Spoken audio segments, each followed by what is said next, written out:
Hey kids, it's time to get some SML Podcast all up in that.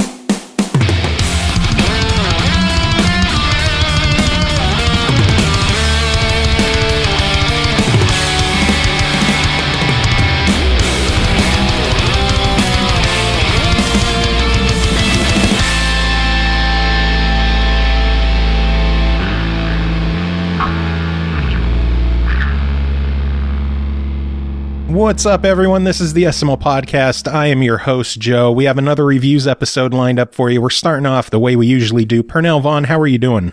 I'm getting drenched. Very drenched. Stupid wind, stupid rain. And it's only happening when I need to step outside. When I'm not outside, everything wants to be copacetic and cool. I open the door, thunder strikes. And I can't plan anything without the knowledge that Mother Nature is stalking me with the intent to drench with reckless abandon. It doesn't even care anymore. It's been like a constant thing today. So, but I did end up going out, ran a quick errand, which is annoying. Like, it was one of those moments where it's just doing online retail a favor, because I went to the store's website. They said they had this product in stock at the store. I went there. Lady goes to her manager's like, nope, we don't have it. I'm like, well, why does your site say that you have it? Well, we can't find it. Okay, whatever. It's okay. I accept it, though. It still sucks. That's the answer. Not they don't have it. They can't find it. They can't find it. Exactly. And yet they didn't think to go on there and change it to not available. It still says available for pickup. I'm like, well, clearly someone screwed the pooch. What were you looking for? There's a card game called Custom Heroes. It's like a trick-taking game, but you sleeve the cards to add a different property to them. So, like, even though you might be able to say, hey, this is a 4, which should be the 3. If someone plays a 5, so you can't use the 4 anymore, you might have an ability on the card that says, well, this is lower. You can use this along with this chip to beat that card. So it's like it's a modifiable trick-taking game. It sounds pretty cool. So as a consolation prize, I went and bought that Crystal Crisis game because it was like a Best Buy, like right across the street. I was like, well, I don't want to have driven all the way out for nothing, gotten drenched. So I picked it up. It was nasty out there. But that's been my day pretty much. But how about you? I've been trying new sodas again. Oh, God, no. What's new? What are they even making anymore? Well, Pepsi just released a line of sodas kind of taken after Diet Coke with their special flavors. Uh-huh. Now they have Pepsi. Not Diet Pepsi, just regular Pepsi with mango juice, with lime juice, and with blueberry juice. Ooh, so that's dangerous for me. I tried the mango and the blueberry. They're good, but they taste a lot more juicy than soda-y, if that makes sense. Yeah, does it feel less carbonated too? Or a little. A little bit less carbonated, but it's still soda, so... Yeah, it still gets the job done. I've been fighting soda so hard, and it sucks. I went to the store yesterday even and did some grocery shopping, and the whole Coke lineup was there. Single-serve cans available for purchase now. I'm like, crap, that's perfect for me. I'm thirsty now. I want to drink. And he's like, don't do it. You haven't had a soda in like 2 months. Just run away. And I'm breathing. Scratch it at the neck like, got any more of that Coke there, buddy? You know, just a taste. Yeah. You're asking for actual Coke, not cocaine. Not cocaine, unless they're putting it back in the can. Which if they are, rock on. Well, they are talking about bringing back the new Coke. Maybe that's going to have some cocaine in it. I don't know. I never had new Coke back in the day. But me neither. I want to try ordering that. Apparently, it's just going to be a mail order only thing. Really? Yeah. Oh, weak sauce. They should just put it in the damn store. Yeah, I know. Maybe they're going to be afraid and realize that, people in the 80s know what the hell they were talking about. And New Coke was actually good, and we let a good thing slip by. Maybe. That's actually what ends up happening, because you know how people are. If they're familiar with a product, they don't want to try something new. They want the old shit. And yet, you look at this can, it's like, we actually took care in this. We put actual cane sugar in this can, and we put a little cocaine in it, just to make you feel buzzy. Make you feel alive when you drink our soda. People are like, the old Coke was better. I felt less alert when I drank that. And quite frankly, I like artificial sweeteners and whatever. Give us old Coke. Like, dude, we gave you pure Colombian snow. It's in the Coke. Nope, don't want it. Oh, Jesus. Shameful. And now people are going to get hooked on new Coke in 2019, and Coca-Cola's not going to know what to do with themselves. Like, we could have had Pepsi on the ropes, but nope, we weren't thinking. We went back to old Coke. And then we'll see. Yeah, of course, at that point, Pepsi will be like, now, Pepsi addict. I don't know what the hell they would call it. Just flat out tell you. They don't even hide it. You'll be addicted to this drink. Pepsi addiction. Pepsi addiction. That's right. Pepsi A. Hey, it can't be any weirder than the new Mountain Dew that's out.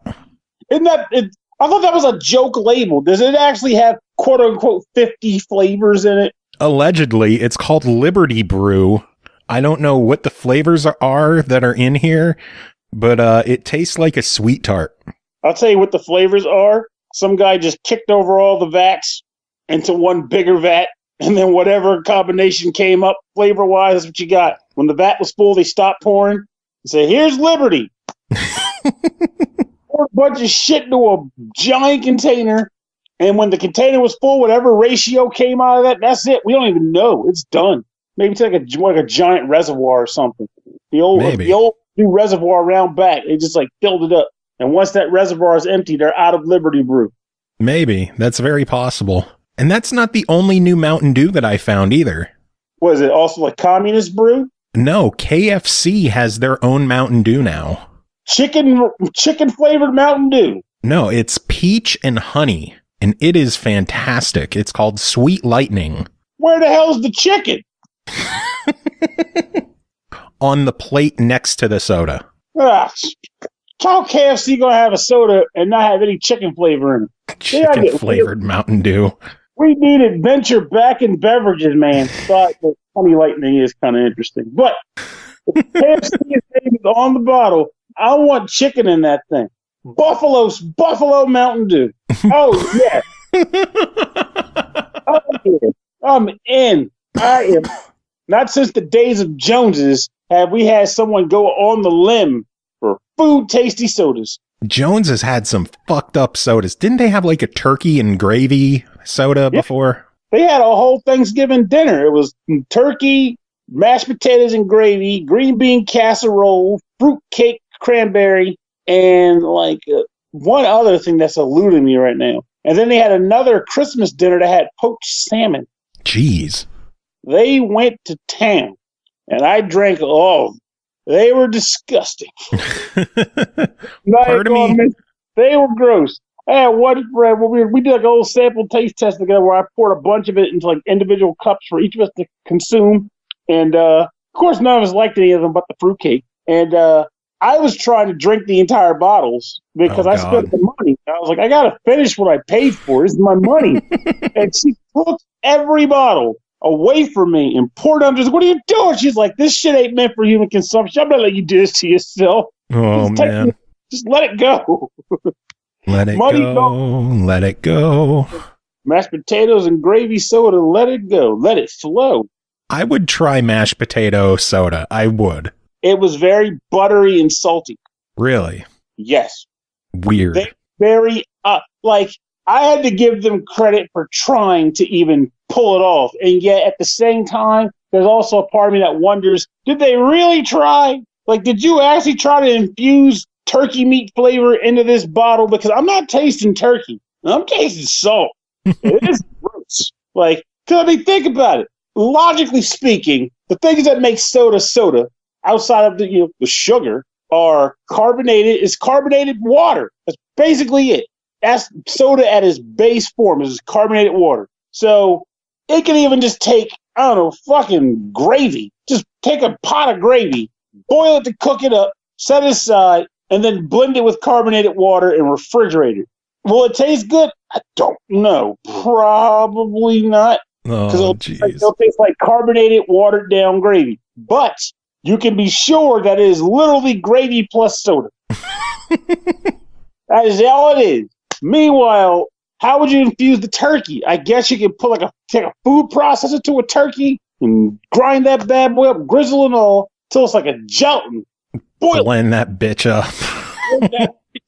Put it in a pot, heat it up to get it even more jellified, add the water, boil it down, refrigerate it, put it in a bottle, count your damn blessings and hope you don't die. But again, you'll know it is literally nothing but magic bullet turkey and boiled carbonated water. Which, now I think about, would boiling carbonated water kill the carbonation? I don't know. It might. I think it would. Revised recipe. All right. So boil the food first. Maybe even put some normal water in with the turkey so it can have some water to go with the jelly. Then just add it to cold carbonated water after you let the turkey kind of cool down a bit. Then refrigerate it. Then drink it. And then call a priest. And then cry. And cry. Well, the priest will take care of you. I mean, he won't let you die. He'll bless you and ask God for forgiveness for the fact that you had no idea what the hell you were doing. Forgive my child father, for he doesn't know what the hell he do. He doesn't understand. Some things weren't meant to be blended. And I'm like, no, devil didn't even make me do it. I'm just a curious man. I do what I want. Devil wants a taste of my concoction, not the other way around. But I don't know. I'm wild and I want to drink carbonated turkey again. That's just the reality of it. I want carbonated Kentucky Fried Mountain Honey Lightning in my mouth with chicken. It needs to happen. Could happen. And if I find the soda, that might be why I might put me back on soda for a temporary time, for a limited time only. Honey lemon, honey lightning, Mountain Dew. But I'm gonna get some KFC in that bad boy. See what happens. God have mercy on my soul. At least you have goals. Oh, I have goals, all right. I'm gonna make real better. I'm gonna get adventurous on this bad boy. I mean, like, even pizza. I mean, how long has it been since the Ninja Turtles were a cartoon? Like the original one, not all the newfangled ones? Eons ago. Long time. Mid-90s, early 90s is when the original run dried up. Why is no one selling, chocolate and marshmallow pizza? Why is no one selling? There was one place I came across that had a s'mores pizza, but it was delicious, but it was too desserty. It wasn't Ninja Turtle s'mores. It was s'mores. As in graham cracker, piece of crust, chocolate sauce as the sauce, and marshmallow as the cheese. Like, okay, it's tasty, but that ain't pizza. That's just a graham crackers drizzled with shit. Yeah. I want turtles. Give me what the turtles was eating. Or some variant. Get wild and crazy with pizza. We got cats in 2019 still bitching about pineapple belongs on a pizza.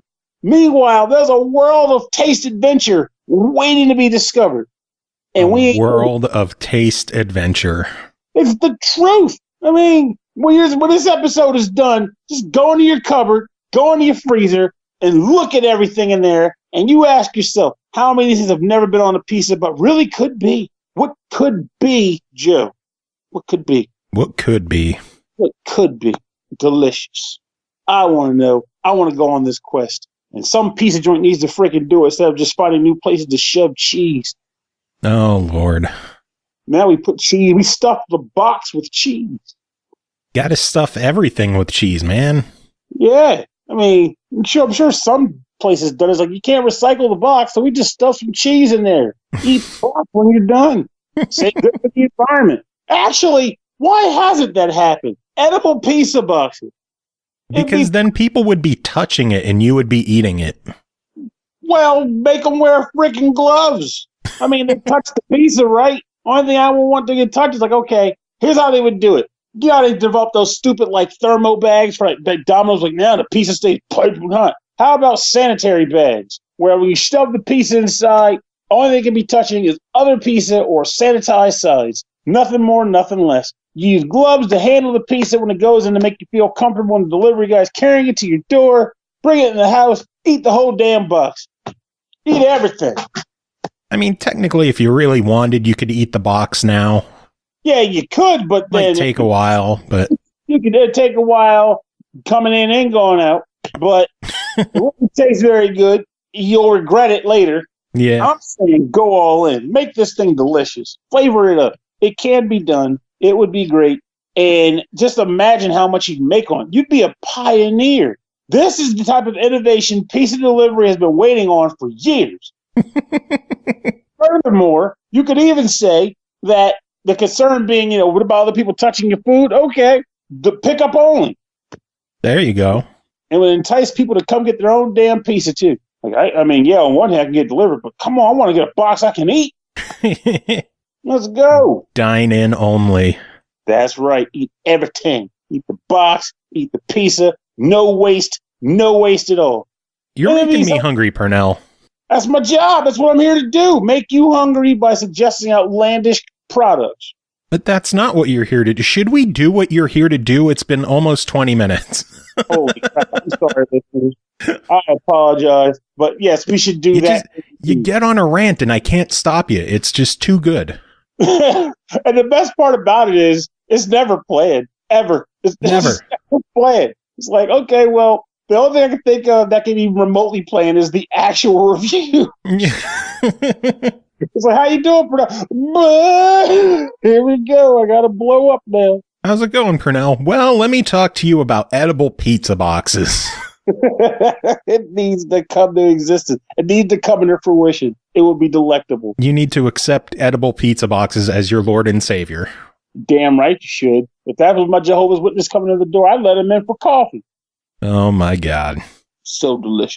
All right, you ready to start talking about games? Let's pow. All right, first game to talk about tonight is called Lapis Cross Labyrinth, developed by Nippon Ichi Software, published by NIS America, released May 28th on the Switch and PS4 for $29.99. Stack, raid, get paid. Help a struggling town recover from bankruptcy in an age of dwindling adventuring. Plunge into the mysterious labyrinth while collecting more loot than you can ever imagine. Pernell, tell us about this one. Well, first and foremost, I can tell you that stack, raid, and get paid has become my mantra for the past 4 weeks now. Just run up. Man, look here, man, I got time for that. I'm here to stack, here to raid, and get paid. No, I'm just saying. That's so dumb. But I love that statement. It just feels good to say. And honestly, the game feels good to play, so it goes well with this ridiculous mantra. So, Lapis Labyrinth, what the hell is this game? So, I don't think most of the listeners have ever heard of these things called sum-sums. It's like a little Disney product. It's like these little cute dog heads that you can kind of stack on top of each other or whatever. You may have heard of at least World of Final Fantasy, though, which was an RPG that Square put out where you stacked a bunch of Final Fantasy characters as cute little heads or whatever on top of each other. Well, Lapis Labyrinth runs on the sum-sum, World of Final Fantasy, whatever, stacking concept. You have a team of 4 party members, all stacked on top of each other. And your goal is to run through a variety of dungeons, usually like elemental or environment theme, like a forest or a swamp or ice area or whatever, crystal cavern. And you're trying to find your way to the next floor within that dungeon. The way you find your way to the next floor is there are crystals strewn about. And as you find them, you can whack them. And once you've smacked enough of them, the portal to the next floor opens up. Now, that part, nothing really special about that. That's par for the course in these kinds of games, these 2D dungeon crawler types. But what makes this game special is literally everything else. So, you are a stack of 4 characters. That is your party. And your attack and defense is based on the combination of all of your equipment combined. So all 4 characters' weapons total up, that's your attack power. In addition, I believe all of their equipment's like buffs and stat updates go with your character too. So you might have a sword that has like plus 20 damage to insect type enemies. And then your maid could have a frying pan because yes, it has a really cool character class in the game. Your maid could have a frying pan that also has like a sort of like healing bonus to when you do attacks. Like you might absorb some energy from enemies when you hit them. So I believe, but I'm not 100% certain, that all that combines into your character totem pole too. And what ends up happening is as you're running around, you might find yourself in a random room. The game will stop calling counter and monsters will just flood the damn room. And you have to take them out. And the way combat goes is you have a base attack button where you mash it and the character at the bottom of the stack will do attacks. If you press another button, that is the special attack button. And similar to Smash Brothers, your attack will change based on whether you're hitting the special button in one of the directions on the crosspad. And lastly, there is a special button that lets you throw one of your characters from the totem pole off your head out to do one of their special attacks. So you can kind of get nutty with throwing your characters out there ad nauseum and just have them popping off special moves. If you want to use a different character in the stack as your main, you can push one of the trigger buttons, the left trigger button, I believe, and you'll switch to the next guy down the stack. And you can just keep kind of doing that until you're basically just fighting as guys you want and kicking ass. Now, there's this really cool mechanic in this game. I just call it jackpot time. This is not the technical term. I don't care. It's jackpot time. And what ends up happening is when you beat up enough guys, I'm not even 100% sure what triggers it. I just beat up a lot of dudes, and eventually this thing happens where screen starts flashing lights like you're at a nightclub, and every time you hit a box or an enemy, jewels just splash and fill the screen. It is sensory freaking overload. You're just running around smacking giant flashing star blocks, gems are flying out.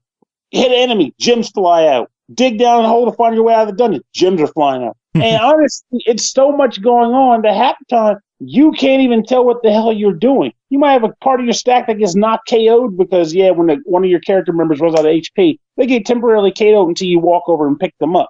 But you won't know that because you're too busy losing your damn mind trying to make more gems appear. It's insane. And it is probably one of the best examples of positive reinforcement I have gotten in a game in a very long time. Because I've seen this animation sequence take place over 100 times since playing this game, and I've yet to tire of it. Whether it's from the gems flashing, or the music that plays, or that rush to set and kill one more guy before fever time runs out, or whatever they call it. It's a treat. And after you beat every dungeon, there'll be like a generic boss enemy that might pop up at the bottom of a dungeon run. And when you beat him, you will get a few extra treasures, and you'll get kicked out of the level. Now, at this point, the game does a thing where it will rank you based on how well you did. And based on how well you did on your dungeon run, possibly also how much of a certain thing you pick up. Because, again, there's so much happening that sometimes you don't even know what the hell you're doing. You're just doing it, which is honestly a good thing. But anyway, you'll get like a reward at the end where you'll have a certain number of keys to open a certain number of treasure chests. So you'll see 3 treasure chests, and each one will require a certain number of keys to open it. It'll tell you what kind of item is in it. Like it'll tell you the type of weapon that's in there. And depending on the color of chest, you'll also be determined how rare the item is or how good it could be. And usually the better the item is, the more keys you'll have to spend to open it. So you have to weigh whether you want to dump your whole load of keys or the majority into this chest, hoping for something good, or pay like 1 key to one of the chests so you can get to the next load of treasure chests and hope that one of those has something better that you actually want. So it's a little bit of a gamble of trying to weigh when to spend all your reward keys and determine what chest items you open up. So let me see what else can I think of. Because there's a little bit going on in this game. So at certain points in the game, well, rewind that. No, I'll get to that in a second. So remember I said all of your gear is your stats are a combination of all of your character's equipment? Yeah. So each piece of equipment also comes with a cost. So say these twin daggers have a cost of 3 because they have high attack, and they may come with like 2 different skills built into the item. Well, at the start of the game, you get a maximum of 20. So that means that between all 4 of your characters, your equipment value can't total beyond 20. So you'll find yourself having to intentionally use crappier items just so you can equip your guys with everything they can get. But later on, you unlock a trader shop. And the trader shop will allow you to make various trades, like combination of money and resources that you find during your dungeon runs. You can trade those in to get new buffs, like either cooler items to equip, or you can increase the cost max that you can have for your equipment so you can equip better stuff and more of better stuff, and so on and so forth. You can also even unlock new potential traits that you'll find on equipment as you're making dungeon runs. It's the loop that this game creates for the player is stupidly addictive. This is the kind of crap I'd expect to see from a mobile game, but done right on a console. It's very nice. It's very freaking nice. Also, you eat food. So there's a place that will cook lunches for you. Or sometimes you'll also just come across candy items. And when you have these things, you can equip them on your character. And between dungeon floors, you're able to eat one of these things to give yourself like a healing boost or like maybe increase your fever gauge or whatever, so that you can actually hold out longer, basically to extend your dungeon run. You won't need that early on, but as you get further in the game and dungeon runs are longer and the enemies are tougher, you'll probably want to start having some, culinary majesty in your inventory for when those temporary breaks occur. Also worth mentioning, this game also emphasizes expediency on your run. Every floor, you only get 5 minutes to complete it. So you won't be slouching. You'll be exploring every nook and cranny, but you won't be doing it meticulously. You'll be in a rush because, if I'm not mistaken, if you let the clock run out, the game doesn't kick you out or anything, but a giant monster haze will chase after you with instant death on the horizon if it catches you. Ooh. So you don't have time to pussyfoot around. Just find the treasure, kick some ass, hit some switches, and get the heck out of the dungeon before it's too late. And get that ranking up. Now, honestly, bad things about the game, I can't think of a ton. Because on one hand, I was going to say that the game could get a little bit repetitive because ultimately you're in a loop. You're getting new gear, equipping it on your guys, going into the dungeon, beating monsters, doing the same spiel, you know? Yeah. But at the same time, I don't think that's a bad thing in this case because I look at it as like a cool pick up and play sort of game. I wanted to go on like a dungeon run or two, beat some jerks up. Okay, I'm done. Shut it off, come back later. Also, games like Diablo are like this too. The only difference is Diablo lets you put more skills on your guys. So you might say have an Amazon that starts with like these 3 special attacks, but you'll buy new special attacks with skill points or something. Ultimately, yeah, you get a few new skills, but you're still just walking up to random guys, beating the shit out of them and hoping for good loot. So when you really lay it on the table, this is basically 2D Diablo in that regard. So I'm not going to fault it for that. Hey, it works for me. It really does. Like it's freaking swank. The next thing, though, this is also not really a detriment, just like an observation. There are 8 character classes in the game, right? Now, since you don't level up their skills and you don't even level up the characters because you start at each dungeon run at level 1. So you're not even building up those individual characters on the runs. So unless you want the variety of seeing what the different characters can do, or maybe you want to put some of the equipment that you find to use on these other characters, you really do not have to ever use more than the default 4 characters you create at the beginning of the game. Like, you could just use them forever. And that's fine. It's just, there's a part of me that's like, man, I felt like I had a reason to use more of these other classes. But the only reason to use them is I just want to see what they do. Which, again, for a lot of people, that's all you need. Just, I use them if I want to, but I don't have to because I don't need the extra grind of, like, trying to get used to all these other characters if I don't want to. So, but my entire time with this game has been absolute bliss. Like, I cannot fault it at all. It's what I want. It's cute as a button. Running through the dungeons is a blast. Even when I can't tell what the hell's happening on the screen, this is one of those rare times where that's a plus, not a minus. It feels good just to maul on things. And as you are playing, sometimes you will find yourself in situations where, even though you can't tell what's going on, you are kind of aware because you've gotten so accustomed to how the chaos is happening that it's almost like when people learn to see in the dark by keeping their eyes closed and staying in a dark room for a long period of time. Like, your eyes adjust. Yeah. Same logic. You adjust to the madness. And baby, it's on. Stack, raid, and get paid. I guess the only question left is $30 on it. What do you say? I think it's a buy. Just like I said, no going in what you're getting, which is how I described it. And it is totally worth that $30. People paid more for the same gimmick, Diablo. And you don't see them complaining about that. So I think it works. It's a good buy. Awesome. Sounds good. It's delicious. Delicious, like your s'mores pizza? Damn, Skippy. Then again, it's hard to compare to s'mores pizza. That junk was really good. I wish more local places sold it. I think this was like New York where I saw it. No, it was in Chicago at one of those like crazy arts and pizza places they have out there. Damn, it's good. I miss it. I've never been to Chicago. I should go sometime. Definitely, even if it's just to go to Gallop and Ghost. What's that? It's a ridiculously large retro arcade. They have everything. Damn. If you can think of a game that released in the States, and in a lot of cases, Japan, they probably have it in the arcade, as long as it's not like a freaking Konami music game or something. Like, they had an End the Hunt arcade machine, which I didn't even know existed. And the marquee had an aquarium in it. Jesus. It was awesome. They had some weird Sonic game, the game that had Mighty the Squirrel and Ray the Armadillo. That game, they actually had that game there, which is a Supersonic or something. I can't remember what the hell it was called, but they actually had it there, and it floored me that it existed at a place I could play it. Damn. It's a great arcade, and you just pay $15 and you just walk in and play as long as you want. Oh, then I'll take a trip to Chicago this week. There you go. Just get on a plane or drive over there. Just walk. I'll make it. Use that teleporter you've been working on. Oh, yeah. Definitely. In the basement, ready for use. Anyway, next game to talk about is called Atelier Lulua, the Scion of Arland, developed by GUST, published by Koei Tecmo Games, released May 21st on the Switch, PC, and PS4 for $59.99.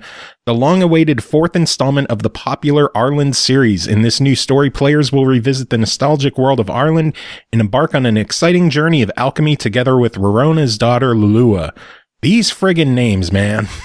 Lulua! And keep in mind, you're not even reading their real names. You're reading what everyone calls them. They have weirder names than that. They have weirder names? Yeah, like Phrexel. Like, honestly, her name is Lulua in the game, but her full name, I don't even know where they get the Lulua from. Every time they say it, I'm like, where the hell did you get Lulua from this? And it's like they translated it. This is what they said over there, too. So, I don't even know. It's just, I almost imagine they just came up with the names like, I gotta call your ass something. I'm not pronouncing your stinking name. You know what? You're the Lulua man. Your mom don't like it. That's her damn fault. She can blame her for this mess. Give you a real name next time. Phrexel. Phrexel. Oh, my lord. Anyway, what is this game? So, first and foremost, worth pointing out, so I own the Arland trilogy. I have played none of it. You know how that goes for me. I buy board games and I have time or make time to play. I own every game on the Arland trilogy and I have played none. With that stated, you don't need to have played them to enjoy this game. Admittedly, there is a lot more to love if you played them because there's a lot of character references that pop up that you'll recognize if you played those games. And this takes place many years later because, again, it is the main character. One of the main characters of the older games is daughter, which means minimum 16 years, you know. Yeah.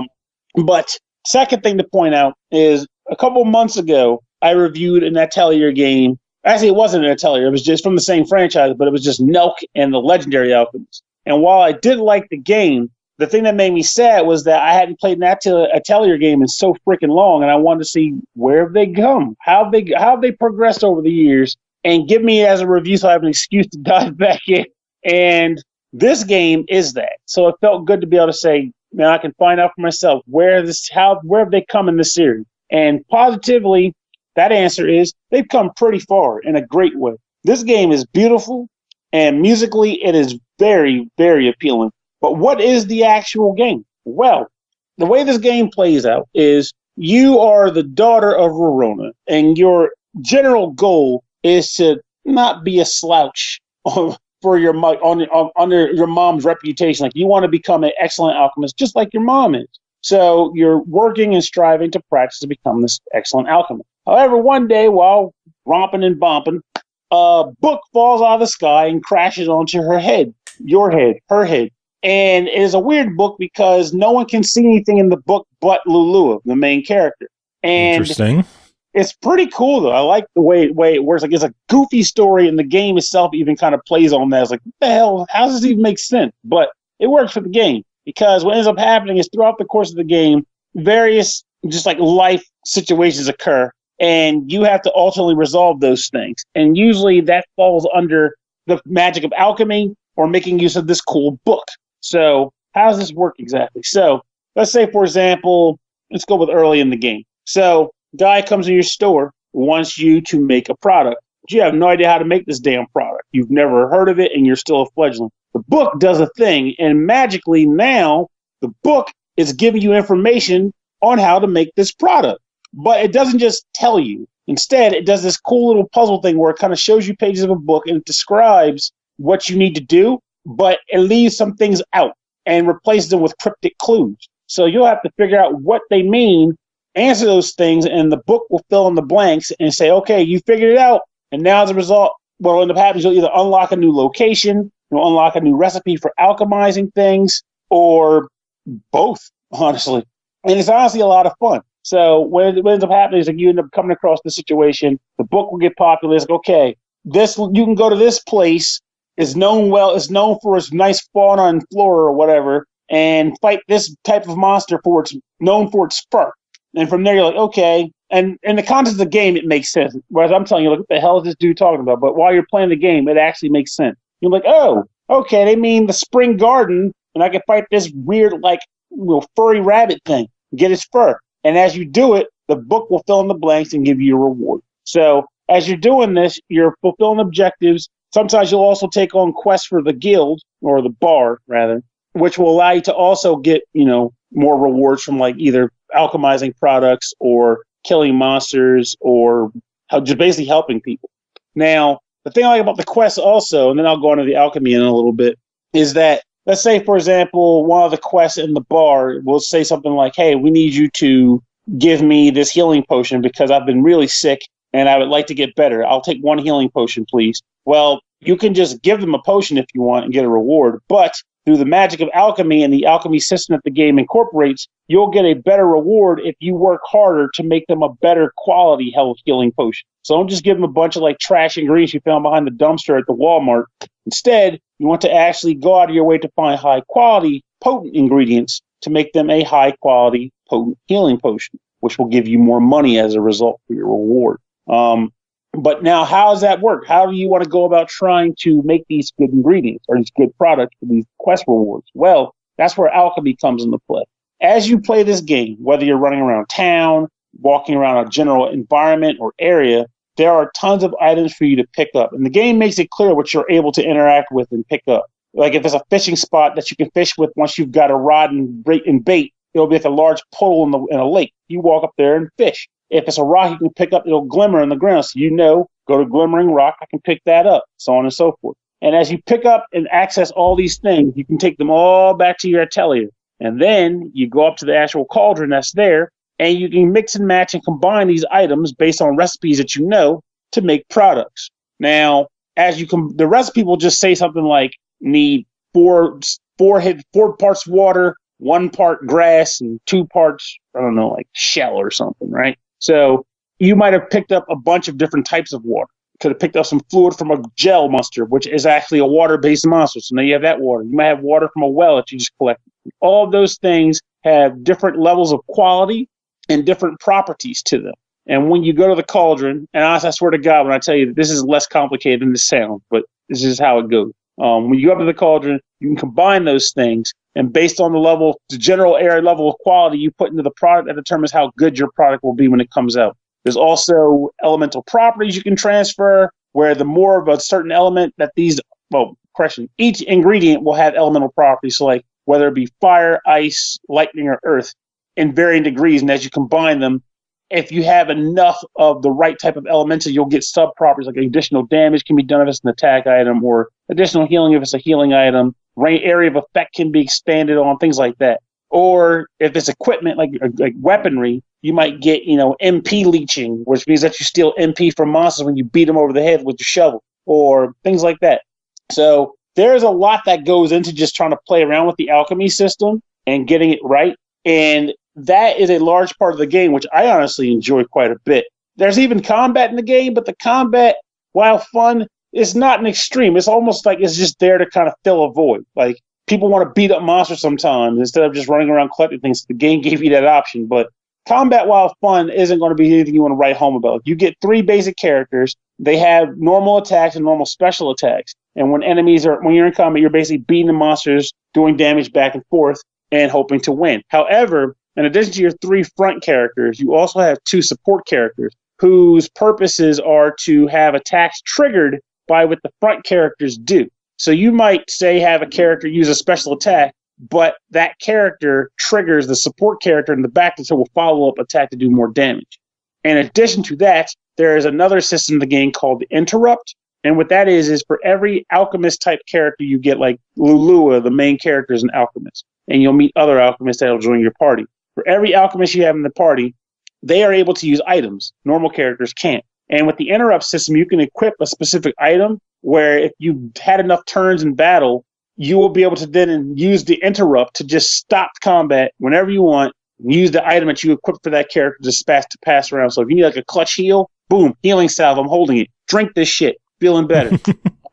And it works out pretty well. If anything, it makes certain things a lot easier than they would be otherwise because healing matters. And while combat isn't brutal or anything like that, I wager putting it on a hard difficulty, which, unlike my usual shtick, I did not do this time. But I wager hard mode would likely give you the challenge that you might want in combat. This game is very fun.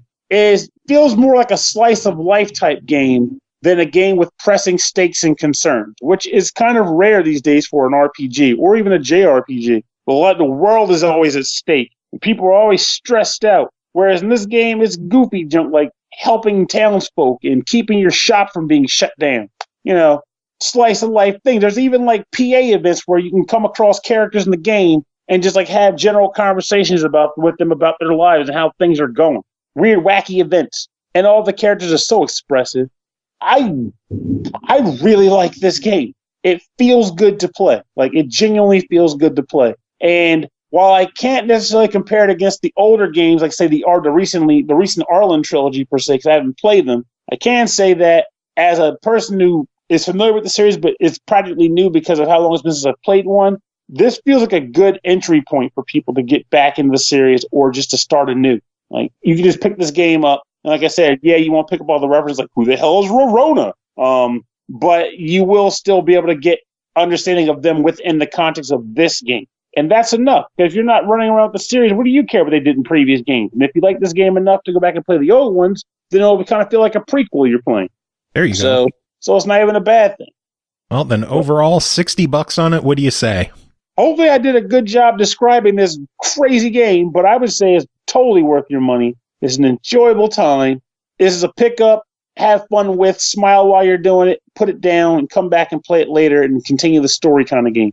Oh, and worth mentioning also, if you left the series because of time constraints, as in the game forcing time constraints on you, that does not exist in this game. You don't have to worry about chasing the clock, or beat deadlines, or anything stupid like that, which makes it even more relaxing than previous entries were. Which is good to hear. I hate when games impose time limits on you. I agree. Like, there's certain times where it will work, but most of the time it's put on there as a dumb constraint. Like, play Persona 5, and you're like, hey, I want to go eat this burger. Somehow eating a burger takes all freaking day. No, it doesn't. I get the burger to go. When Morgana's telling me to go to bed, I'll eat the burger and go to sleep. Boom, takes no time. But no, the game has to come up with this false sense of time usage. Like, no, this is dumb. I can do tons of things together. I hate when games block you out of things by arbitrary time constraints. But if it makes logical sense and I don't feel like I'm truly missing out on something, it doesn't bug me too much. But it's very rare I think a game pulls that off effectively. It's very rare. Oh, well. Well, you got one more game to talk about. That is called Super Cane Magic Zero.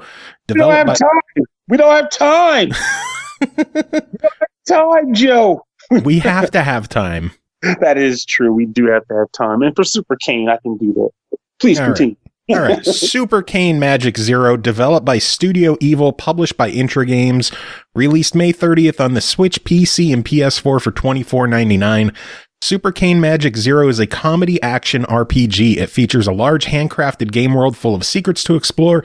In addition, randomly generated dungeons and local PvP arenas. Fight solo or local co-op, get gear, eat bombs, crawl ridiculous dungeons, and kill all the vegetables. Pernell, what the hell are they talking about? I think they mean where-tables. Let me stop. Anyway, now that you've named all the games I have to review tonight, I can safely say that this episode's theme for me has been playing feel-good games. Literally every game I've played this episode makes me feel really good. This game is another one like that. It is stupid, but I mean that in a good way. So the premise of the game is that a wizard died and a dog became a magic dog and caused chocolate moons to fall from the sky and vegetables to become where-tables, which, for the record, when the game would say where-tables for a while, I thought they were saying where-tables. Four-legged monsters running around, like, eating monstrous furniture running around. That's why I was misinterpreting it. But obviously, when I saw my first, like, tomato man running around with a pitchfork, clicked. But, yeah, so basically all these calamitous events are happening, and then your main character just happens to crash into Earth as a comet, and then gets arrested. And it's freaking weird, okay? I have trouble even explaining it. The king of the world says no more law, and then you get released from jail, and stuff happens. It's weird. You go to a place called Pop-Tarts. All right. So this game was clearly written by a comedian, and it shows because it's a very hysterical game. I openly laughed out loud multiple times. Sometimes because it's just a dumb joke that's so dumb I couldn't help but to laugh at it. He's still doing his job.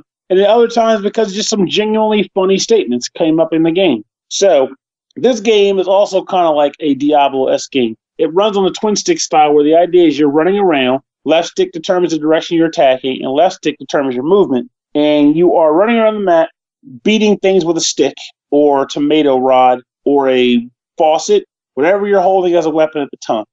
At the beginning of the game, you can choose from one of 4 classes, others of which can become unlocked later in the game as you play. And those classes have kind of default stat build outs, like, how proficient you are with hit points or attack or defense. And they also have one bonus, like, ability. Like, the character I used, their class was the plumber. I don't know why they were plumber, but whatever. And their ability was like a sonic bark, where when I pressed the button, they would shriek, and everyone around me would take damage. So you pick this character, and you start this weird game. Now, oddly enough, one of the big traits about this game, two things actually, are two major components to this game that make it unique in this style of game. One, you can eat everything that you can find, and that literally means everything. If you find a box with meat in it, you can either throw the box of meat at the wall, which will then allow it to burst, and all this meat will fall out. Or you can eat the box. And if you eat the box of meat without breaking it, you'll get sick and take damage and hit points or whatever. But you can't eat the box. You can eat a bomb. It will kill you, but you can eat the bomb. You can eat pretty much anything that's available to be picked up. Healing, hurting, whatever. And they always give you some sort of trait or property.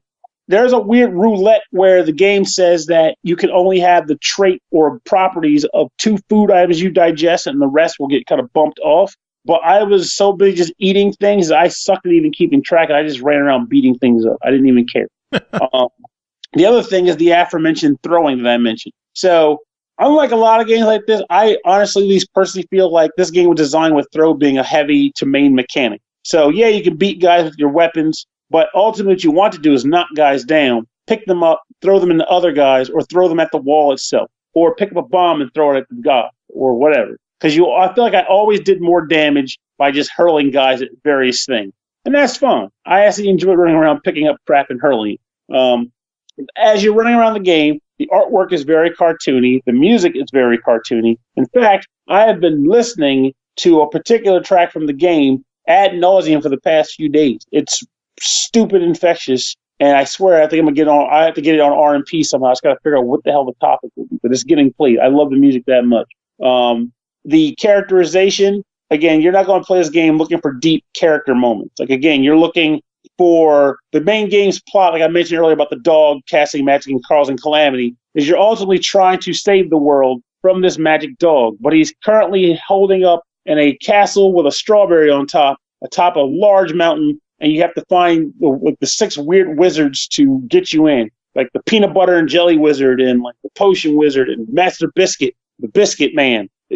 Weird shit. As you beat enemies, you'll collect 2 forms of currency as well. Salami, as in the actual meat, and biscuit, as in dog biscuits.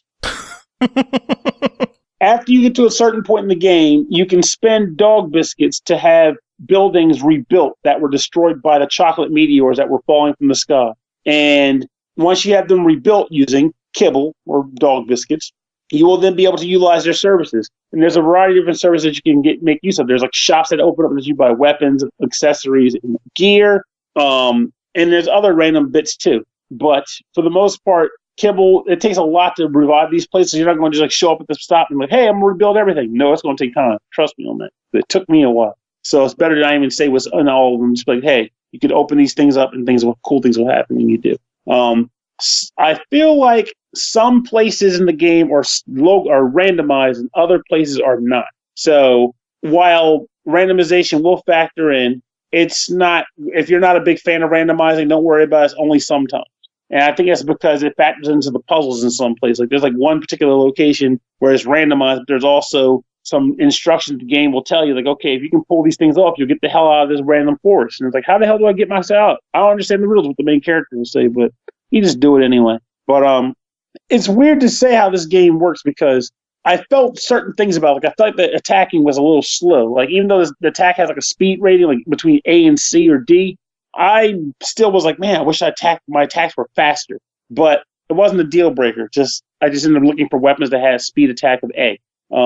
I liked finding all the weird wacky gear, like the picnic basket that would make fruit shootouts so I could eat the fruit, or a bag of potato chips I could just eat the chips. But throughout the entire time I was playing the game, I had a solid time. It was a fun time. Though I will say, I guess one potential complaint would be that due to the nature of how the game plays, like I mentioned earlier, you can't attack guys, but you're mostly going to be throwing dudes. There are moments in the game where a large amount of enemies will just pop up in like one of the arena rooms you end up walking into. And you got to beat these guys but one of them might have a gun that fires 3 bullets that explodes, and another guy might just be very quick with stabbing at you with his hammer or pitchfork, and you're trying to find your way in and start juking and getting things done, and you ultimately just find yourself going, crap, I'm running around the arena looking for things to throw at these guys to try to find myself an opening. And that could take a little bit of time if you come across moments like that. Yeah. Skill breaker, but worth stating, because I could picture somebody being like, you never said anything about that, what the hell? But honestly, this was another case where, as I played it, it started out with me going, oh, this is kind of stupid. I'm going to regret taking this review on them all, I'm sure of it. That by the end of the first world, or the first area, I changed my mind, and it was like that. It was like, this is good. Nice. Game is fun, and I'm enjoying it. I'm talking to a damn pastry man, and I'm laughing, and this is good. There's a dungeon that you come across early on where you have to light your way with a lantern, but there's a lantern dispensing machine that you can pay money for to get more lanterns. So you can make a pack of lanterns if you want. Just kind of light your way through the entire dungeon without having to carry the lantern around with you. And then, of course, you can throw the lantern at a monster and do damage to them, too. Beautiful. This is one of those games where I know I've said this a lot on the show. This is one of those games where if I didn't get a review copy, my instinct would have probably been not even to bother with this game, because it didn't stand out to me. But getting the code and getting a chance to experience it for what it has to offer beyond, AAA Circus or wherever that the rest of the game, all these games are being pumped out. This game offers some really cool humor. It offers colorful graphics and a very lighthearted atmosphere that you don't get too often. It offers salami as a currency. I can't state that enough, how the idea of using salami for money is just ridiculously stupid, and I love it for that. You're making me hungry for salami. And kibble! Yeah. And kibble. Yeah, dog biscuits would be awesome right now, I guess. Oh, yeah. Oh, I forgot to mention also, skill trees. So, as you level up, various points in the game, stuff will happen, like story events will occur or whatever. And in event those story events occur, you'll unlock a new skill tree. So, for example, the earliest one is a guy tells you, well, you fell from the sky and left a crater. That means you're clearly a comet. And your character goes, I am a comet. Holy crap. And then your skill tree goes, the comet tree, because you are clearly a comet. And then it'll give you access to 2 branching paths from there, and you can spend ability points to open them up. Downside to this, unfortunately, is that there's not much in the form of actual skills that exist on it. It's more like stat bumps. Think like the Final Fantasy X sphere grid, only without most of the actual attack abilities that it gave you. Just, hey, you go here, your mana goes up by 10, and your power level goes up by this, and vice versa. You can kind of determine what kind of build you get. And there's certain little perks at the end of some of them, like a defensive shield that prevents damage from all the different elemental types, that kind of thing. But I was looking for more like, hey, here's this cool attack, but really your attacks are mostly coming from the gear you find. So, but it's still fun to unlock a new thing. Like, oh wow, now I understand dog genesis. Whatever. What is that? Don't ask me, but it's a thing that exists in this game's universe. Dog genesis. And that's just more skills you can unlock and more stats you can tweak on your character. And eventually you can destroy, I think I ended up working towards destroying chocolate walls, because there are walls made of chocolate and they are very hard. Of course there are. Very hard. They're stale chocolate walls. But even with the fact that I'm not unlocking a ton of attacks or anything like that, I still do find myself enjoying the drive to say, hey, I want to unlock these stats and get this guy bolstered up in this way, so I'm going to focus on building these up. And then when I unlock a new skill, just have I hoarded any points? You're damn right I did. Maybe I can just jump right in on one of these and just get some good points or new skill, but better stats that are more fitting than the last tree offers, something like that. Yeah. So, but I'm trying to think, is there anything I may have missed on this game? I said a lot of wacky things, but as the passive listener, do you find yourself going, what about that one odd component, Pernell? What about that? No, I just really, really want this game because it sounds ridiculous, and I love ridiculous. I agree. And it's honestly worth stating that ridiculous is hard to do in games, I think. If done wrong, it just comes across as being really dumb and cheesy. But I think this game pulled it off because it's not dumb cheesy, it's stupid cheesy. And I love stupid. I can barely even outright describe it properly, but it's humorously dumb. You'll see a comment come up at the beginning screen where it's the key to winning is actually winning. And It's such a dumb statement, and an obvious one at that. But it's funny to read in the game. One thing said, if you come across a magic blue saber, you're most likely playing the wrong game because it's not in this one. And I laughed at that. I was like, wow, this is stupid. And I love it for that. But it's like humor like that. And again, the magic dog dropping chocolate moons. Like, it's just, you know what you're getting from the very start. And like, there's even like one statement at the very beginning of the game when they're telling the story that it's not a big thing. It's just a funny thing. And I don't even want to spoil it by even saying what it is. But I laughed hard at just them doing that even. This game feels good to play. Nice. The music is great. I love the visuals.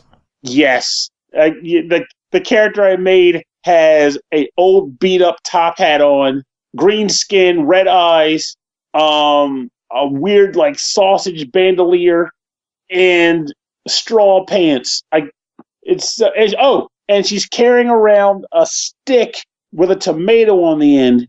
But my sub weapon is a water gun that fires like 3 splashes of water across the screen that leaves like toxic puddles. Nice. It's good. It's stupid and it's good. It sounds fantastic. So Studio Evil Intragames, if you're listening, why are you leaving Xbox out? Bring it to Xbox. If you can, bring it to Xbox. It's more sales. And also, I didn't even mention the battle arena because I was playing single player, so I couldn't even do that. But for couch co-op, couch co-op in the main game too, but you can do like an arena battle multiplayer on the couch, choose a bunch of different arenas, and there's different conditions, like one-hit kill rods, like the golden gun thing. Nice. And it's just like a bunch of like randoms, like wacky stages and different like build-ups on those stages. And I just looking, I was like, man, I wish I could play this with some people. This looks like it'd be fun. But it's just like, I only played the story mode, and I thought it was a great time. I thought the multiplayer would just add even more to it. Yeah. Multiplayer always adds. Yes, it does. You can even pick up your friends and throw them at monsters. Beautiful. I love it. And there's a stat determining, the heavier the character stat is, the more damage they do when they connect. That goes for monsters, too. Oh, God. So weight plays a factor? Yes. I would crush everything. Stomp! The only question left is $25 on Super Cane Magic Zero. What do you say? Another definite buy. This almost feels like a shill episode because every game I did was a buy, but they all deserve it. You had 3 good ones. I have to say I agree with you there. I feel like next episode I got to come up with something stupid. If you're listening, developer, if you're making a terrible game, tell us so we can review it and I can let my palate know that there are bad games out there. But what I actually expect to happen is you're like, hey, SML, here's this really shitty game. You should review it. And it's like, this game is really good. They lied to us. What is the deal with this? This game is great. But like, I feel like I got really lucky that these games are coming down the pike and they always end up being good. I find something great about all of them. Which is good to hear. It's always good when games are good because good is good. Good. Exactly. But I feel like I do need to maybe I'll write an article or something, but I got to come up with a list of really bad games. Though I think the challenge in that is the fact also that we play, there's just so much. Like I'm looking at my shelf right now, not even my full shelf, just my on deck shelf. And I don't make a habit of buying bad games, so I'm not going to see any bad games on that shelf. But even amongst that, there are more games on this shelf that I could possibly play within a period of 2 to 3 years. Easy. And we have games coming out like that, like gangbusters. Yep. So you almost, if you're a conscious gamer who does his due diligence, looking at reviews, listening to content before you drop your money on something, the odds of you coming across a bad game to even report it as being bad are slim to none. It won't happen.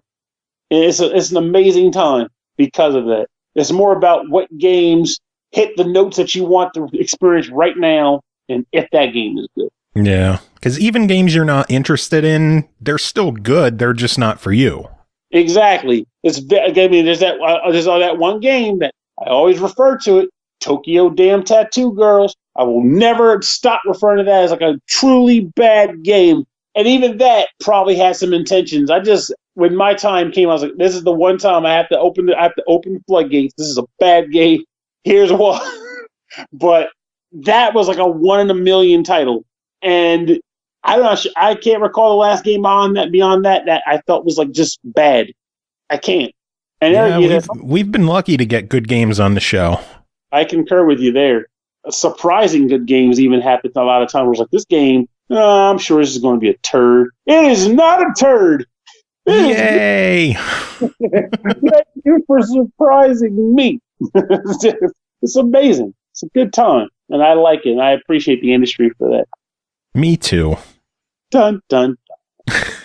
Pernell, it is always a pleasure having you on the show chatting about this stuff at length. We just did a whole TV show with this episode of review. Yeah, pretty much. We're over an hour. Yeah, this is an episode of Game of Thrones right here. Yeah, with a better ending. Hi-oh! Womp womp. Pernell, any final words? Be mindful of bad weather. Keep playing great games. And if you have any game suggestions for us or like any questions about just stuff we've been talking about, feel free to write into the show or hit us up on the Twitter and let us know. All right, moving on. We got Chris Taylor joining us. Chris, how's it going? Hey, going all right. How was your weekend? I can't remember much of it, so it must have been good. No, actually, we did a lot of stuff actually this weekend. For one, I finally completed a project. Myself and Justin, the drummer for Gimmick, and 2 of the returners, Wedge and Kevin, released a video as Super High Tops, and we covered the entirety of the ToeJam Earl soundtrack for the Genesis. Yeah, that was pretty awesome. That's actually our featured music tonight. Hooray! It's you! It's me! It's me, Chris Taylor. Yeah. Doesn't have the same ring as Mario. It's a single me. It's a single just a one me.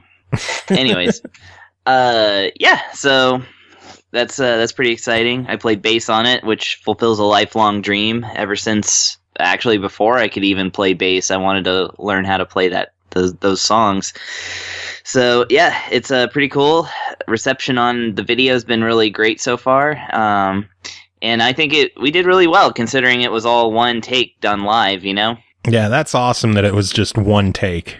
Yeah, I kind of pushed us into that. I was like, well, it's 6 songs. We can just do them all, or we could do them all at once. And then I worked out some transitions with Justin and Wedge, and actually once we filmed the video, we added in some visualizations from the game and such. So actually made our own GIFs of like ToeJam and Earl characters and stuff, and peppered them into the video. So it's a fun watch. Yeah, it was. It kept me entertained the entire time. Excellent. Glad you think so.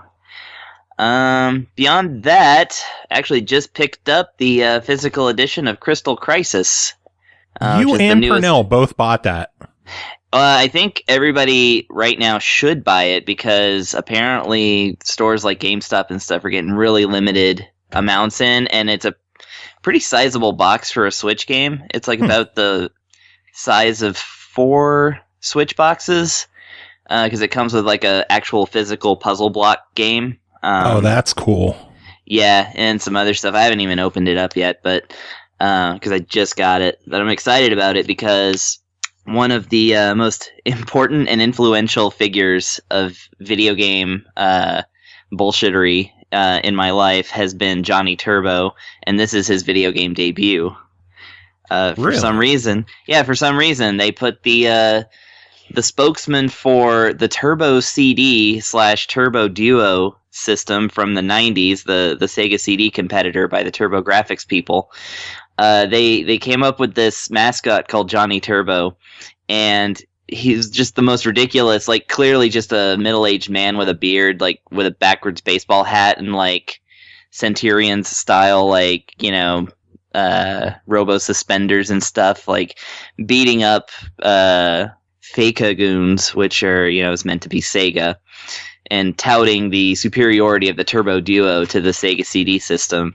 It was just an amazing, bizarre mess, and it was just through appreciation for those old comics that showed up in video game magazines that I ever ended up getting into into Austin and, that whole thing in the first place. Nice. It's a long story. I'm sad. I just checked GameStop, and the closest one that has it to me is 92 miles away. Yeah, it's one of those ones that they only got the pre-orders in, so... once my girlfriend found that out, I had pre-ordered it, and that my copy was the only copy her store got, and then she bought it on Amazon. Damn. Just to make sure that she has one, because it's one of those that it might end up going rare because, Nicholas, I guess, doesn't think that enough people know about it. And yet here we are talking about it on the internet, so who knows? And this is the second time, too. Oh, is it? Yeah, because Pernell was talking about picking it up from Best Buy today, because he went to somewhere, I don't think he mentioned the store, looking for some kind of board game, and he couldn't find it, so he just stopped at Best Buy and picked up Crystal Crisis instead. Oh, okay. Amazon has it in stock. I might have to order this. Good on him. Yeah, I might recommend it. I mean, the game looks cool. It's a, action puzzle game, and I love those. I love puzzle games, too. Yeah, so... And, it's got the Nicholas characters that are more well-known, such as Isaac from Binding of Isaac, and it's got the characters from Cave Story. Astro Boy is in it. Nice. Yeah, and... Anyways, yeah, I don't know. I haven't played the game yet, so... and I'm not here to review it. No, you're not, but you are here to review two other things. Should we get to it? Oh, segue. Let's roll on into that. Yeah. Hang on, I just unplugged my headset. All right, I'm back. Welcome back. Thank you. I swept my arm dramatically and unplugged my headphones. Oh, your flair for the dramatic backfired on you. Indeed. Well, you ready to talk games? Let's talk games. All right, the first game you're here to talk about is called Heroine Anthem Zero, Episode 1, developed by WindThunder Studio, published by Winking Entertainment, released May 23rd on the Switch for $12.99. Heroine Anthem Zero, Episode 1 is an epic fantasy 2D side-scrolling ARPG. In a world unforgiven by God, is it a story of sacrifice and survival 10 years in the making. Come and enter a world of adventure from long ago. Chris, tell us about this one. All right, so this is one that I requested, and so I'm very happy to be reviewing it. Heroine Anthem Zero, yeah. So this is an interesting one. For one, I actually looked up the. I hardly ever do my research, but I looked up the developer on this one, and it turns out it's a Taiwanese company that they haven't made a whole bunch of games, but I guess this is their kind of a popular one that they started this series back in like 2002. And so I guess this is kind of maybe a remake of it or something like that. Maybe it's like the that Final Fantasy VII remake that's supposedly coming out in chapters. Who knows? But yeah, so this game, it is an action side-scrolling RPG.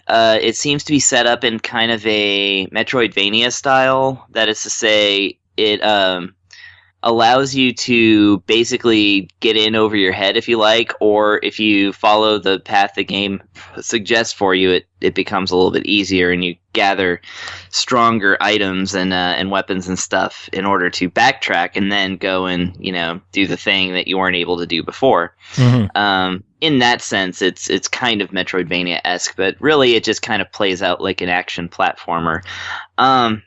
So the first thing you'll notice in this game is that the art style is amazingly gorgeous. I can't speak enough about the painted backgrounds and even the title screen. It just looks like really, really cool. Like every time I entered a new area, it's just like this new digital painting that's just mind blowing. And it's got the nice big sprites. Kind of started to remind me of something like an Odin Sphere, or one of those games where they have the large, overly elaborate sprites. But once they start moving, then they have that thing where it's basically like their arms and legs kind of move, almost like a marionette style. Like I want to call it Ernest Evans style, but that's kind of a deep cut. Yeah. But so it's a little bit puppet-like in the movements and such. Like they animated the arms and legs and bodies separately. It's not off-putting or anything. It's just like that's the style of the game. Yeah. And looking at screenshots, you weren't lying. Holy shit, this is a gorgeous game. Yeah, it looks incredible, doesn't it? Yeah. I mean, you wouldn't expect to see stuff like that like outside of, something much higher end than this game is price-wise anyway. Yeah. So anyways, yeah, the adventure is, it follows this kid whose name I already forget. The names are very Japanese and like Japanese fantasy style names, and they're kind of forgettable. In fact, like even in the game, they mess up each other's names on purpose all the time. So Nice. Clearly they're sort of making fun of themselves a little bit like that. But, it's the hero boy and his fairy partner who is just shrill as hell. The voice actor goes up to 11 on this character on the reading, and I'm impressed. The dialogue in this game is spoken entirely in Japanese, and is just, translated to English. But apparently they translated this to several languages, so that's kind of cool. And honestly, for something of this budget, I would not expect a full-blown English voice cast, Yeah. Especially considering that this game has a lot of dialogue. It's actually really story-heavy, which is interesting for an action RPG. You usually don't see that. But yeah, so the epic adventure starts where we're our hero's noticing that the wild animals are on the rise. His fellow, he's a forest protector, which his village lies outside of the forest, and so he's charged with protecting it with some other dudes who are interesting. One of said dudes wears a very disturbingly small codpiece. So I can't, this game does have like fan servicey elements to the female characters, but I honestly can't knock it because they got a dude with a banana hammock within the first 15 seconds of the game. So Nice. They're at least being fair. Well, you sold me on the game. Exactly. Yeah, it's yeah. Anyways, so he notices that more animals are running wild, and then the forest protector, who's like a giant wolf with a horn helmet on, has gone feral basically, whereas he was normally a more calm creature. And so after defeating him, they try to get to the bottom of that. And honestly, I mean, we went into town to report it and met some characters and did some dialogue. Like, I didn't even get past that point of going to the first town and telling people what actually happened to me in the tutorial dungeon for like 2 hours of the game. Damn. Like, it's got so much dialogue and stopping and asides and things like that. I was just like, wow. And, there's this whole character introduction thing where, your best friend who's a city boy has a crush on your sister, and then they spend all this time awkwardly talking and stuff. The whole way the thing plays out actually is like an episodic anime. That is to say, the game will stop completely and devote like 20 minutes of dialogue to just this one little side story. And I that's not a complaint. I actually appreciate thorough storytelling. So, but that is in an action game. That's a little bit unique. But again, I really love staring at this game. The music is also really incredible, although a little bit compressed. So when you're listening to it, you're listening to this like beautiful orchestration and like even vocal themes and things like that, but they just have that little tinge of like, bad bitrate MP3 kind of thing. Yeah. But despite that, I definitely recommend not skipping the intro song. It is such a good song. It's not sung in English or even translated. I have no idea what they're saying, but it's just. But it's beautiful. It is. It's so good. So yeah, like basically the other thing I appreciate about this game is that, like I said, it very early on allows you to go into an area that's much more difficult than the area you're already in. And it actually allows you to play out story, and the game, at least itself, claims that it will change the story path if you continue along this route. And indeed, when I tried to do that and met up with another character that's introduced early in the game, I ran into a boss that was too hard to beat, so I skipped that and then went and did all the town stuff. And although I can always go back and try and get that other character, it's just like I imagine that having that character in my party probably will change some of the storyline elements in the town. So the game's really interesting like that, in that it's like, yeah, you can branch off and change up the storyline, or just ignore it and keep going. It's whatever you want to do. Hey, whatever works. Yeah, and so for that reason, I'm very interested in that. I noticed this is an episode 1, so I looked it up, and it turns out this game's about a 10-hour adventure. Some people complained about how brief it is, and, you know, like I said, given that I've spent 2 hours just, you know, opening up the game, only having 8 more hours after that does seem a little light. But I haven't made it to the end of the game, so I can't speak to that. But I will say that having played what I have so far, and you know, I basically made 2 saves, one for skipping the extra character, and one where I saved at that boss, and I'm trying to take down that boss. Yeah, it's like I'm definitely looking forward to episode 2 on this one. So nice. So episode 1, $13. What do you say? Yeah, I think that this is definitely worth it, just for the fact that it seems a lot of work and care went into this thing. I mean, a game doesn't look this good unless, you know, it's really been worked on. I really like the writing. The translation's not the most solid. It definitely reads like the subtitles to a Japanese anime. That is to say, sometimes things are a little too literal, and so some humor or other emotional things are lost. But I was definitely able to follow along. I really like the action. It's smooth, and again, I really love the aesthetics. I think this game's really interesting, and I think this is a great sort of way to get into the game. That is to say, introducing it a chapter at a time and making them lower priced. So yeah, I say definitely check this one out. If you look at the screenshots and, you know, and see that it looks that nice, it always looks that nice. So nice. Yeah, it's worth checking out. Awesome. Sounds good. We got one final game to talk about tonight called Warlock's Tower, developed by Midipixel, published by Ratalaika Games, released May 28th on PS4, 29th on Xbox One, coming out the 31st on the Switch, all for $4.99. A punishing puzzler with elegantly designed levels around one brutal rule. One move equals one life lost. Chris, this is the most RPG sounding title we have, and it's a puzzle game. Yes. Explain. Okay, Warlock's Tower. I always like to hear the word punishing when it comes to describing a puzzle game, especially from the likes of Ratalaika. I think that the most difficult games I've been given have been from them.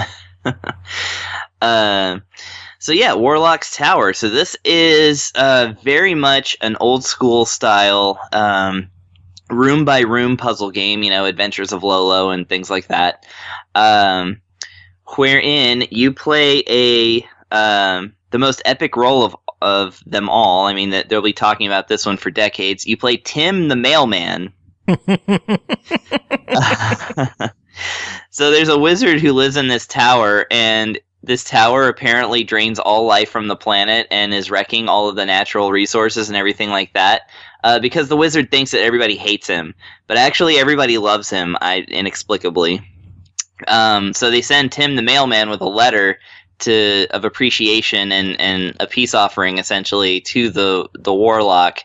But Tim the Mailman must get to the top of the tower in order to deliver this letter. So that's what we're going for here. The graphic style is very much reminiscent of the Game Boy. It's monochrome. It's in green. I've actually seen gameplay videos where it's brown, but I didn't see that option, so maybe I just missed it. But either way, it's one color for this game. And when you enter a new room, of which, you know, there's anywhere from, you know, just a few, like 5 or 6 rooms to maybe 8 rooms in any given floor of the dungeon. But every time you enter a room, you have 3 lives, and every step reduces those lives, down to 0. And of course, when he hits 0, then he has to start the floor over because he is dead. Yeah. So what is the way that the game plays out is that on the floor, there are different spots. I guess kind of, I don't know. They're just circles with numbers in them. I guess they're magic crystals or something like that. But so if you hit one, souls. yeah, exactly. It's some MacGuffin. When you pick up one that says 3, it then adds 3 lives to your, or it resets your lives to 3. I should say it does not add. Yep.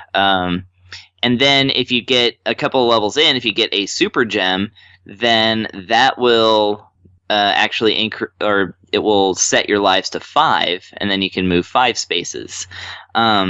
Now here's where it gets tricky. If you hit a super gem that gives you 5 spaces, but then you hit like another regular gem, then it just sets your lives to 3, and thus you've actually lost 2 lives.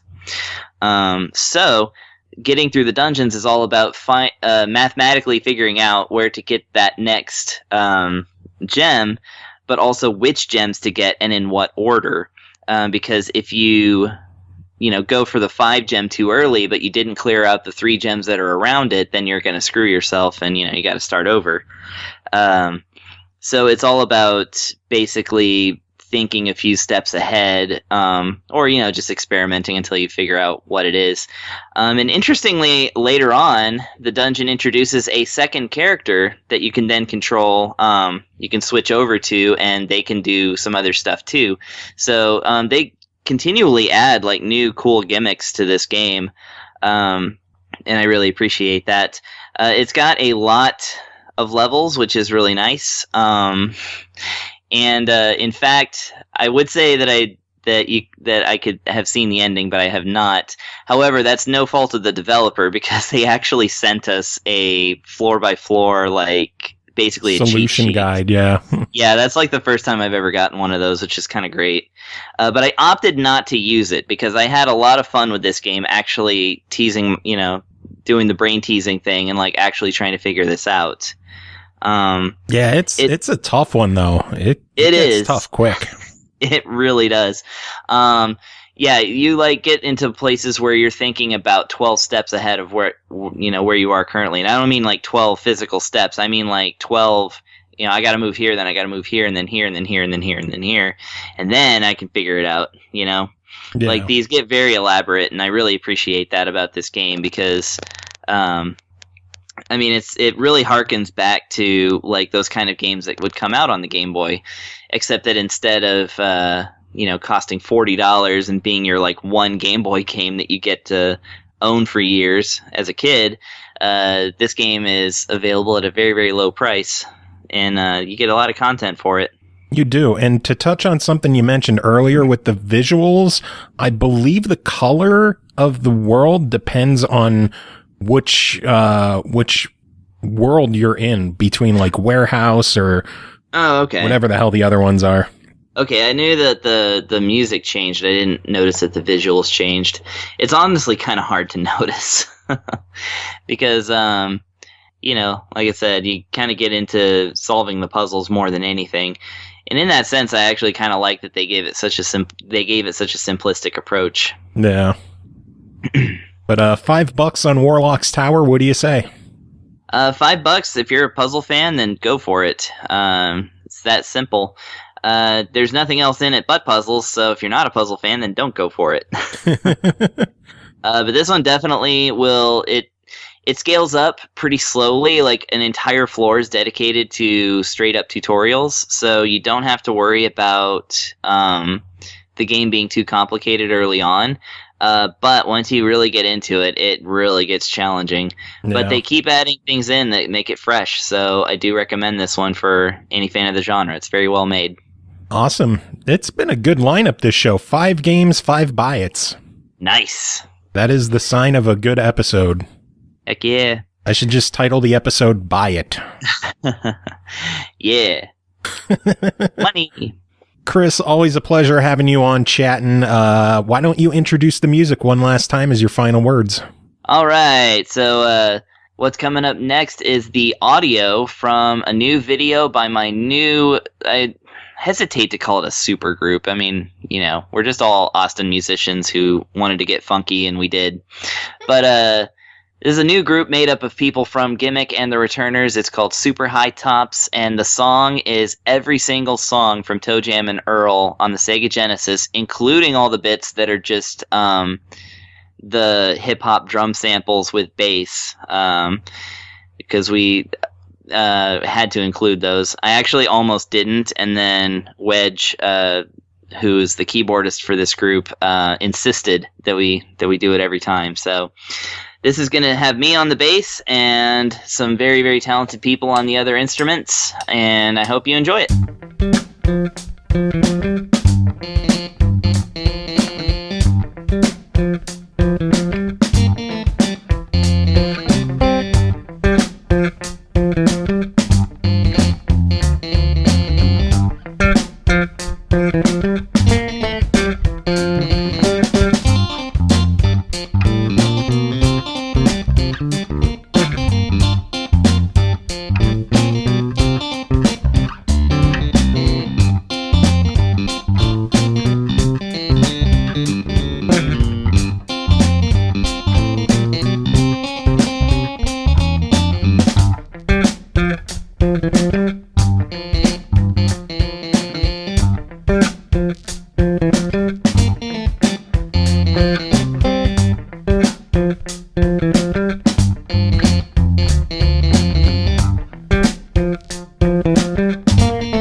Jamming.